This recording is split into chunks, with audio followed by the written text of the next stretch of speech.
আজ আমি তোমাদের সাথে শেয়ার করব টু ডু লিস্টের অনুযায়ী পড়াশোনা করা, আমি কিভাবে টাইম মেনটেন করে পড়াশোনা করছি এবং তার সাথে কিন্তু আমার কিছু কোশ্চেন আমি তোমাদের সাথে শেয়ার করব, সেটা হচ্ছে বাংলা শিক্ষণবিদ্যা থেকে।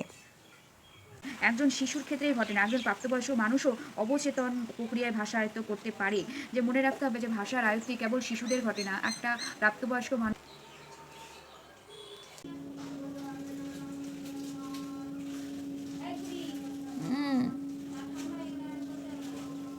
উঠছে।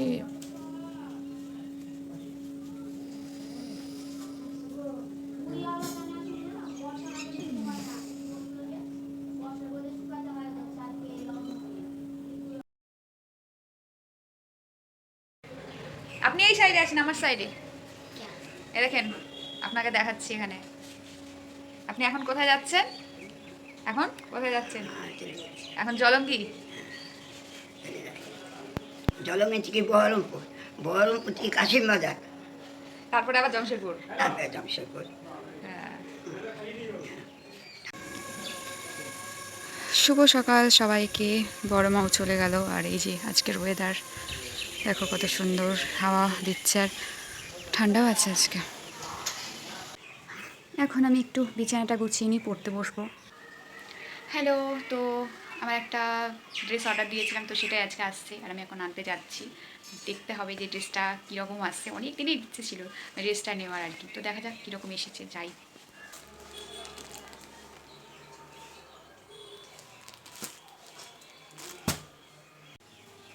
তো এইদিকে আমি এই যে খাতা নিয়ে পড়তে বসে গেছি, এদিকে বইও আছে। আর আজকের জাস্ট ওয়েদারটা দেখো, ফ্যান চালানোর প্রয়োজনই নেই, এত সুন্দর হাওয়া দিচ্ছে। চলো এখন আমি একটু টু ডু লিস্টটা দেখে নেব যে আজকে আমি কি পড়বো। জীববিদ্যা আছে, সালোকসংশ্লেষ, শ্রেণীবদ্ধবিদ্যা, ভাইরাস, ব্যাকটেরিয়া ও জীবাণু, রেচন, এই কটা চ্যাপ্টার আমি পড়বো জীববিদ্যা থেকে। ম্যাথ আছে, অনলাইন ক্লাস আছে, আর আপার প্রাইমারি টেটেরও পড়া আছে। তো দেখা যাক আমি কমপ্লিট করতে পারছি কি না। তো ভিডিওটা পুরোটা তোমরা দেখতে থাকো। এখন আমি পড়বো হচ্ছে আপার প্রাইমারি টেট। আজকে আমি পড়বো হচ্ছে বাংলা শিক্ষণবিদ্যা, অধ্যায় হচ্ছে 3।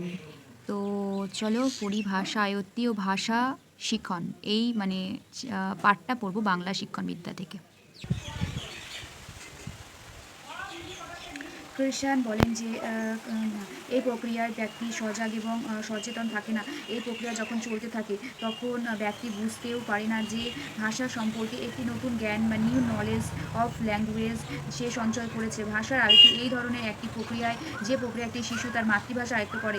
একটি শিশু ছোটোবেলায় তার পিতামাতা ও চারপাশের পরিবেশ থেকে, যে পরিবেশের মধ্যে থেকে সে বড় হয়ে এবং সেখানে ভাষা জ্ঞান লাভ করে, সেটাই হলো তার ভাষার মানে আয়ত্তি। একটি শিশু ছোটোবেলা এবং পিতামাতা এবং তার চারিপাশে থেকে যেখানে সে মানে ভাষা শেখে, সেটাই হচ্ছে ভাষার আয়ত্তি। মনে রাখতে হবে যে ভাষার আয়ত্তি কেবল একজন শিশুর ক্ষেত্রেই ঘটে না, একজন প্রাপ্তবয়স্ক মানুষও অবচেতন প্রক্রিয়ায় ভাষা আয়ত্ত করতে পারে। যে মনে রাখতে হবে যে ভাষার আয়ত্তি কেবল শিশুদের ঘটে না, একটা প্রাপ্তবয়স্ক মানুষের অবচেতন অবস্থায়ও কিন্তু ভাষার আয়ত্তি আয়ত্ত করতে পারে। তারপরে হচ্ছে অন্যদিকে ভাষা শিখন হলো একটি সচেতন প্রক্রিয়া। অন্যদিকে হচ্ছে ভাষা শিখন হচ্ছে কি একটি সচেতন প্রক্রিয়া।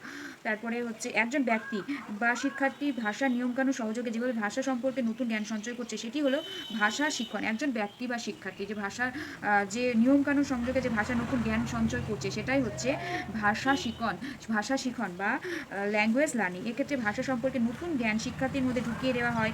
একজন শিক্ষার্থী সচেতনভাবে বুঝতে পারে যে সে ভাষা সম্পর্কে একটি নতুন জ্ঞান সঞ্চয় করেছে।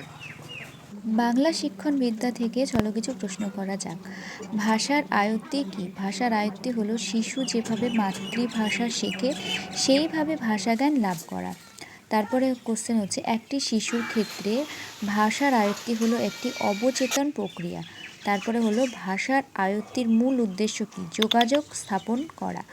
ভাষা শিখনের জন্য প্রয়োজন কি? যথাযথ অনুশীলন করা।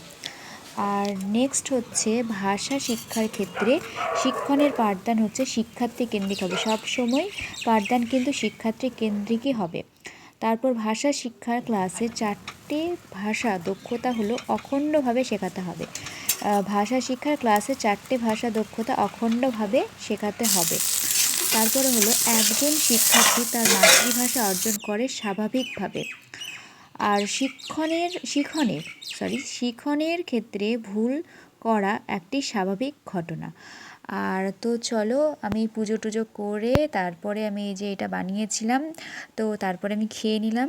আর তারপরে খাওয়া দাওয়ার পর আমি একটু শর্ট ভিডিও করার জন্য এসেছিলাম। তোমরা জানোই আমি তো সময় পাই না, যেটুকু সময় পাই সেটুকু সময়ের মধ্যে ভিডিওটা করে নিই। আজকে অনেকটাই করে নিয়েছিলাম ভিডিও। তারপর দুপুরে খাবার দাবার খেয়ে নিয়েছিলাম, কিন্তু আজকে না কারেন্ট ছিল না বলে আমার আর পড়া হয়নি। তো আমার টু ডু লিস্টের পড়া কিন্তু আমার কমপ্লিট হয়নি, চ্যালেঞ্জটা আমি পূরণ করতে পারিনি। সারা রাত্রি কারেন্ট ছিল না, একদম 12:30 1টার দিকে এসেছিলো।